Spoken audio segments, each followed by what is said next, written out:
Hello, this is Dave with the National Gardening Association. A couple, I don't know, 6 weeks ago I posted a video of my garden tower. And this time I'm posting an update and including my kitten.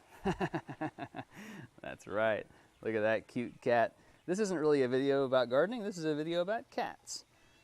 No, it's actually a video about gardening. All right, let's talk about this. So when I posted this last time, I kind of gave you a tour of what it was. At the beginning there wasn't any soil in it at all, and I planted it. Everything was really small, and I thought, let's give an update and show you all the stuff that's grown. It's kind of been a pretty nice season for us. Very hot though. It's getting into July. It's July 4th today that I'm videotaping this actually, and I can't remember exactly when it was that I planted this stuff, but they were really, really small, if you remember from the video. And so here we are. You can see what it's done. I've added no fertilizer to it. Again, I'm next to my pool, in case you can hear that water flowing. Check it out. Basil. This is my, what do you call this one? Globe basil. You know, most basils are huge. They get to be like 6 feet tall and they're unwieldy. This is a cute little thing. It doesn't get much bigger than that. That's pretty much its maximum size.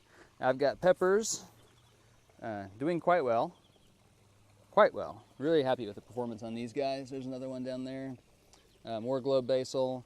This is a cassia, which is a really beautiful yellow flower. It's got medicinal uses. I just threw it in there because I had some extra ones, and it's done really well. Let's see what else do I have here. Ribbon cactus, that's interesting. Got, I think these are jalapenos. Doing really well. Small little plant though, but hey, you know what? That's fruit that I can eat. There's a Hoya down here. That's done pretty well. Salvia greggii hasn't really grown at all. This right here, this is my, what do you call this? Tatsoi. NGA member Rick Corey actually emailed us seeds of that tatsoi several years ago, and we've grown it every single year ever since, and just love it. It's a great green. You can kind of see with these stems, it's perfect for stir fry, and that's exactly what we use it for. Something interesting, this, what do you call that? Cantaloupe. I actually put this cantaloupe in the ground in here.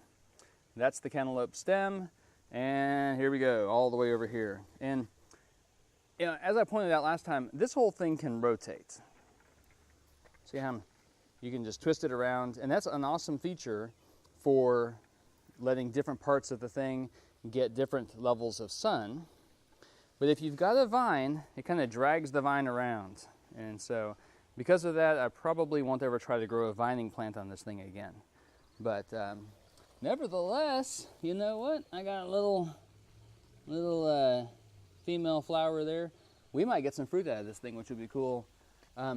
Just look at that tatsoi. I love that. Great plant.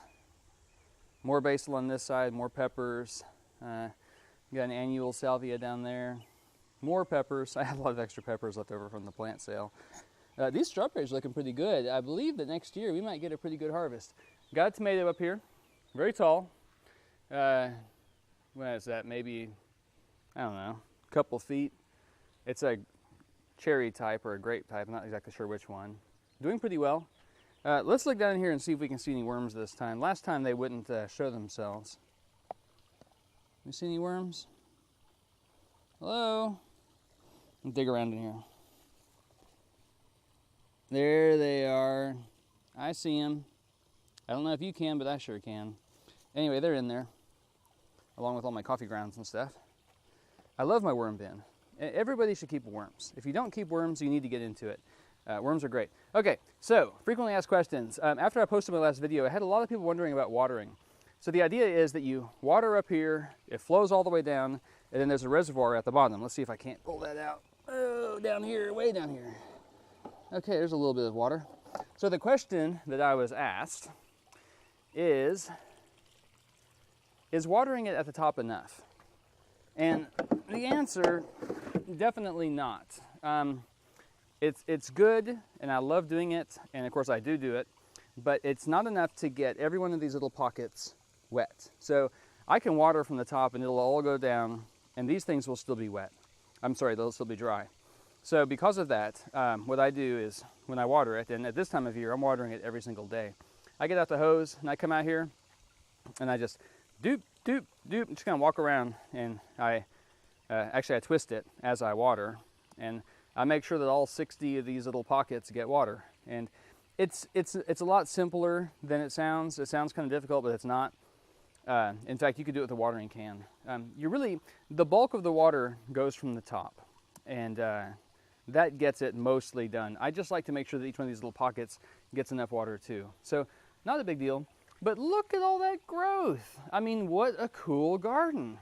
I've got herbs, I've got sage and basil, I've got my greens, strawberries, I got a vining plant, I got a tomato on the top. You know, I saw the pictures on the web before I put this thing together, and basically the pictures looked a lot like this, where you have this column full of plants, and it actually totally met my expectations. If I was a city dweller and didn't have, you know, all these acreage of land to grow whatever I wanted to, I would absolutely buy this, and I would pay for it, and I would be happy to. Again, you know, it's not cheap, but it's actually a great way to grow a lot of vegetables, a lot of greens in a really small space. So I think that kind of covers it all.